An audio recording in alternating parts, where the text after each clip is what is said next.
రాజు పల్లకిలో వెడుతున్నాడు. వెడుతున్న దారిలో అతడు ఒక వృద్ధుడిని చూశాడు. ఆ వృద్ధుడు మూట అతి కష్టం మీద మోసుకుంటూ అడుగులు తడబడుతుండగా నడిచిపోతున్నాడు. అంతటి వృద్ధుడు అంత కష్టం పడుతూ ఉండటం చూసి రాజు హృదయం చలించిపోయింది.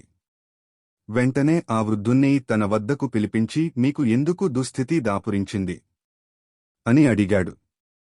అందుకు ఆ ముసలివాడు, రాజా, ఏం చెప్పమంటారు, ఇది బొగ్గుల మూట. నేను నిత్యం చెట్లు కొట్టి కట్టెలను బొగ్గులుగా మార్చి విక్రయిస్తేనేగాని నాకు జీవనం గడవదు అని జవాబు ఇచ్చాడు.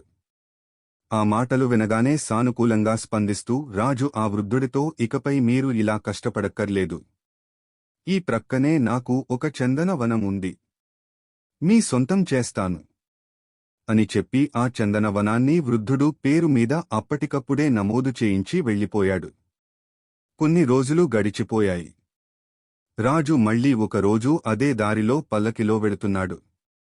అప్పుడు అదే వృద్ధుడు మునుపటిలాగానే మూటలు భారంగా మోసుకుంటూ పోవడం రాజు కంటపడింది. ఆ వృద్ధుణ్ణి మళ్లీ అదే స్థితిలో చూసి రాజు ఆశ్చర్యపోయాడు. వెంటనే ఆ వృద్ధుడిని తన వద్దకు పిలిపించి, అయ్యా, మీరు చందన వనాన్ని ఏ ధరకు విక్రయించారు? ఇంకా ఎందుకు మీరు ఈ దుస్థితిలోనే ఉన్నారు అని రాజు అడిగాడు. అందుకు ఆ వృద్ధుడు ఇలా జవాబు ఇచ్చాడు, రాజా, ఆ చందన వనాన్ని నేను విక్రయించలేదు. చందన వనంలో చెట్లను కొట్టి బొగ్గులుగా చేసి అమ్ముకుంటున్నాను.